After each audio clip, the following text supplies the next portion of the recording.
Hello viewers, आज जो है हम सेक्सुअल रिप्रोडक्शन के बारे में स्टडी करेंगे।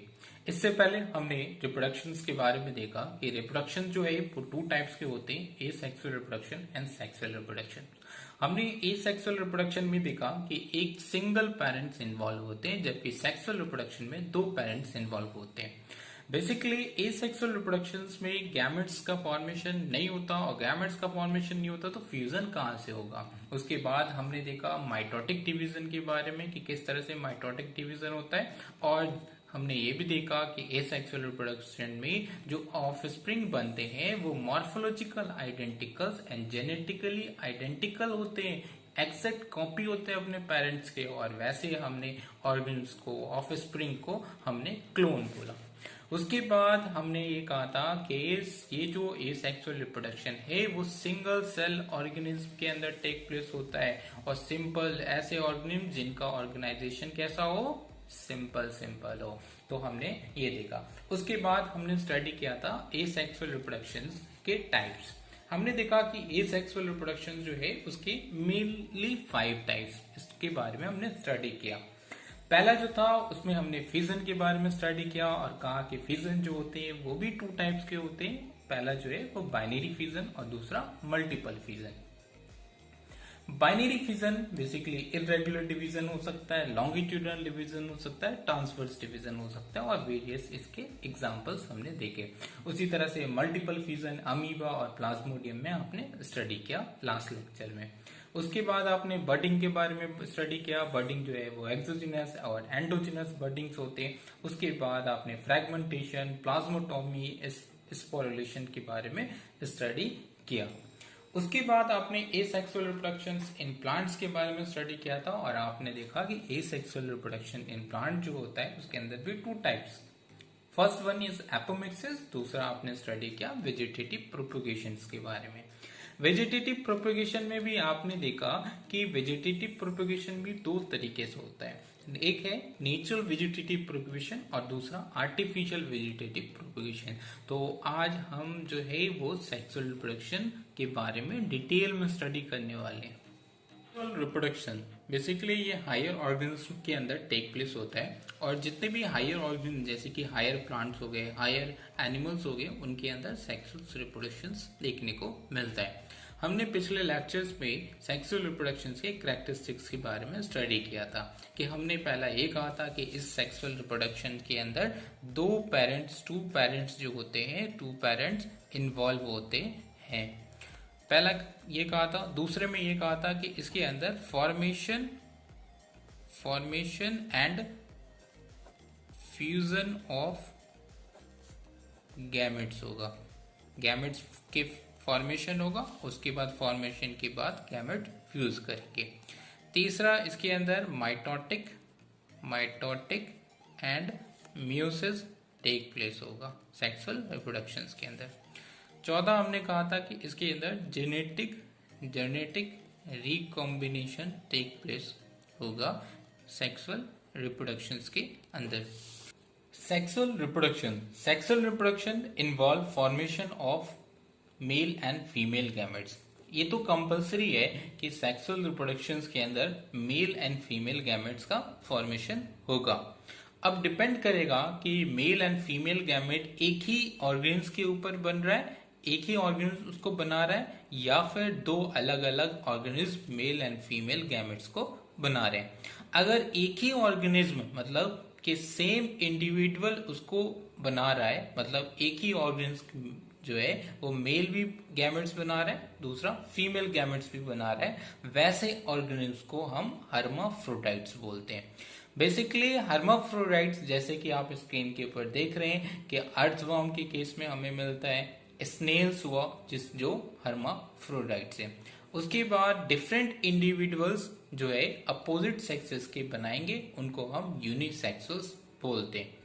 यूनिसेक्सुअल्स के एग्जांपल्स जैसे कि प्लांट्स में हमें देखने को मिलते हैं, और फिगर में भी आप देख रहे हैं कि पपाया में मेल्स फ्लावर्स अलग होते हैं और फीमेल्स फ्लावर्स अलग होते हैं, मतलब मेल प्लांट्स अलग से होगा और फीमेल प्लांट्स अलग से होगा। आप फिगर में भी देख रहे हैं। उसी तरह से जो है unisexuals cow, dog, cats, human, इन सब के अंदर यूनिसेक्सुअल्स देखने को मिलता है। अच्छा, उसके बाद हम बात करते हैं सेक्सुअल रिप्रोडक्शन जो होता है बेसिकली वो एलेबरेट होता है, कॉम्प्लेक्स होता है, स्लो प्रोसेस होता है as compare to asexual reproductions में। एसेक्सुअल रिप्रोडक्शंस में आपने देखा कि किस तरह से साइटोकाइनेसिस होता है, कार्योकाइनेसिस होता है और बॉडी जो है उस ऑर्गन्स का डिवाइड होकर के नया ऑर्गेनिज्म बन जाता है। ये सिंपली डिवीजन साइटोकाइनेसिस कार्योकाइनेसिस होकर के हो जाता है, लेकिन सेक्सुअल रिप्रोडक्शंस में ऐसा नहीं होता।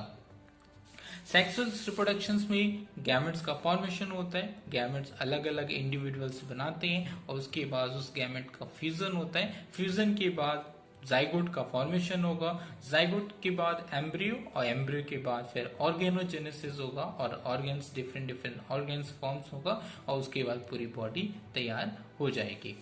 तो बेसिकली ये एलोबरेट प्रोसेस है, सिंपल प्रोसेस नहीं है, कॉम्प्लेक्स है, स्लो प्रोसेस है। स्लो प्रोसेस कैसे कि आप ह्यूमंस में देखें तो बेबी के फॉर्मेशंस के लिए 9 मंथ्स का टाइम लगता है और ये बहुत ज्यादा स्लो प्रोसेस है और इस तरीके से स्लो प्रोसेस के जरिए ये बेबी का फॉर्मेशन होता है सेक्सुअल रिप्रोडक्शन में।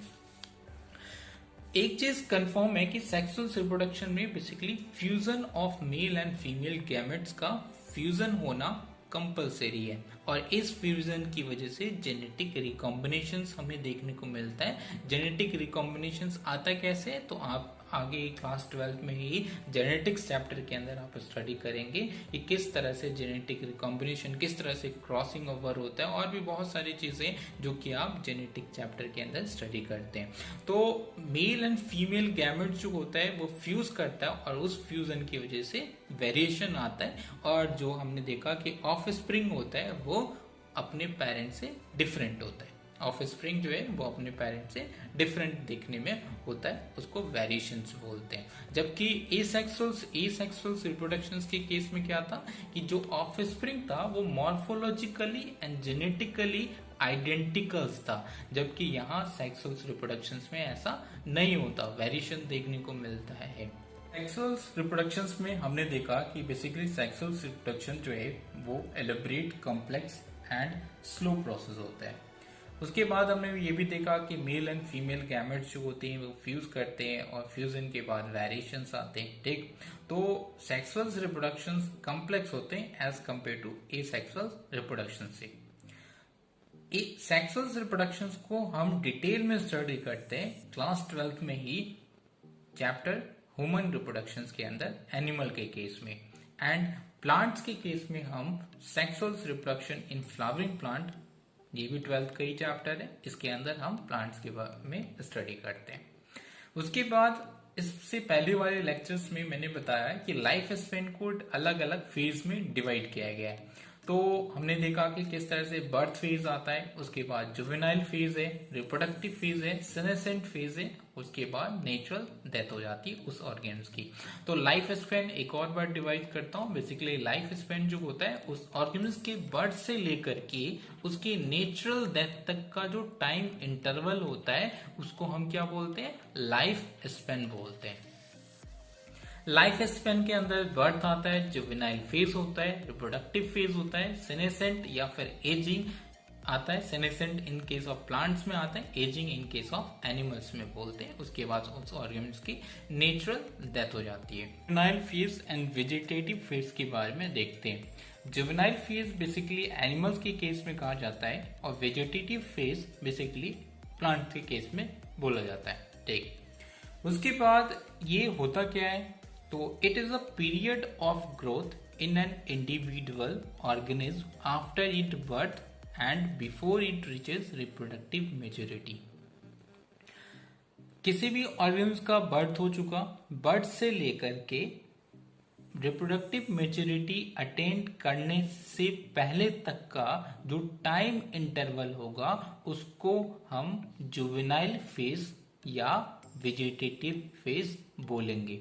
तो basically it is a period of growth जिसमें ऑर्गेनिज्म जो है वो अपने ग्रोथ को मेंटेन करता है।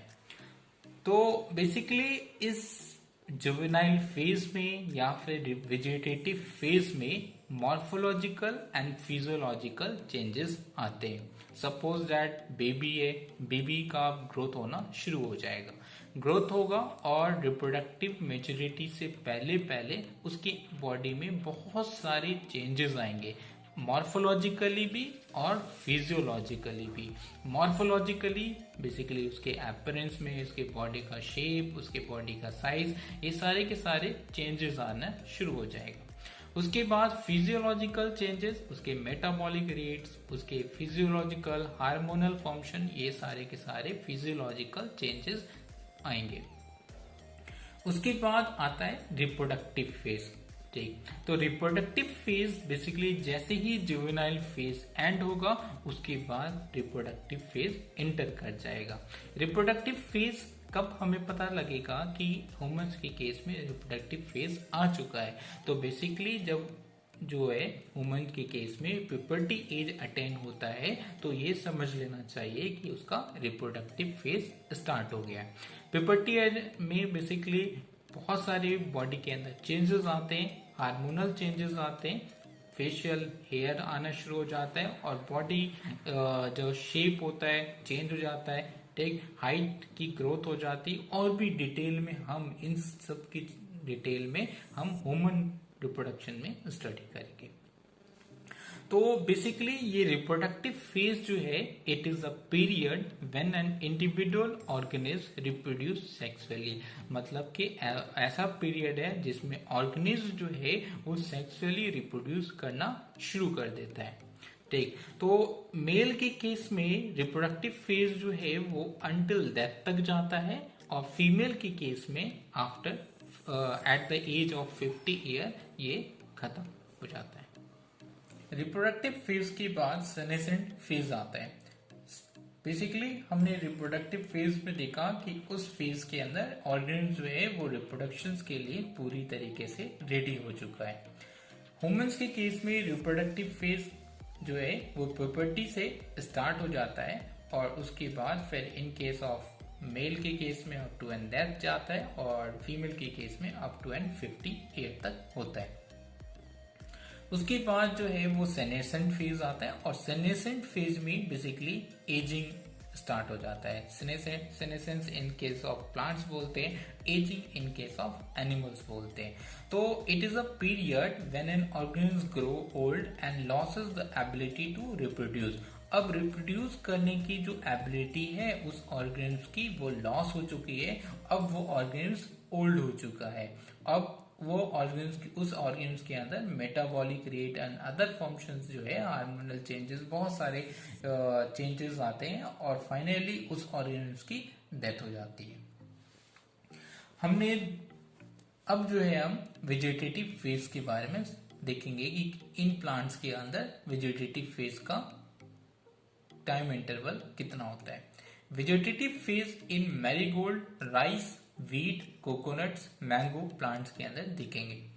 तो मैरीगोल्ड जो कि आप स्क्रीन के ऊपर देख रहे हैं कैसा है, बेसिकली फ्लावरिंग प्लांट है ये और ये एनुअल प्लांट है और ये बेसिकली इसका वेजिटेटिव फेज जो है वो 2 से 3 मंथ होता है और ये बेसिकली वेजिटेटिव फेज में होता क्या है, तो उस प्लांट का सीड से लेके ग्रोथ हो, सीड से लेकर के फ्लावरिंग से पहले पहले तक का जो टाइम इंटरवल होता है उसको हम वेजिटेटिव फेज बोलते हैं। तो टेक मैरीगोल्ड जो है वो 2 से 3 months after seed sowing to start flowering. उसी तरह से राइस जो है वो भी एनुअल प्लांट है और it take about 3 months after seed sowing to start flowering. 3 months लगते हैं इसको सीड से लेकर के फ्लावरिंग को स्टार्ट होने तक का जो टाइम इंटरवल है उसको वेजिटेटिव फेज बोलते हैं और इसके लिए 3 मंथ्स लगते हैं। उसके बाद कोकोनट, बेसिकली 2 वैरायटी होते हैं कोकोनट्स के, टॉल वैरायटी और दूसरा डार्क वैरायटी। टॉल वैरायटी का वेजिटेटिव फेज ज्यादा होता है as compare to dark variety का। टॉल वैरायटी जो है वो 8 to 10 ईयर जो है उसका वेजिटेटिव फेज है, सीड से ग्रो करके फ्रूटिंग फ्लावरिंग स्टार्ट होने से पहले तक का टाइम इंटरवल। डाफ वैरायटी में 5 to 7 ईयर लगता है। उसी तरह से मैंगो प्लांट जो है वो 4 to 6 ईयर उसका वेजिटेटिव फेज है, मतलब कि मैंगो सीड से लेकर के उसकी मैंगो पे फ्लावरिंग होने से पहले तक का जो टाइम इंटरवल है वो 4 to 6 ईयर है। ठीक, तो लेकिन इतना ज्यादा टाइम इंटरवल की इतना ज्यादा टाइम जो है वो कोई भी वेट आज अभी के टाइम में कोई वेट नहीं करता। बेसिकली हमारे पास हमने एसेक्सुअल रिप्रोडक्शन में पढ़ा था, ग्राफ्टिंग और वेजिटेटिव प्रोपगेशन इन सब के बारे में, तो उनका इस्तेमाल करके हम वेजिटेटिव फेज को कम कर देते हैं।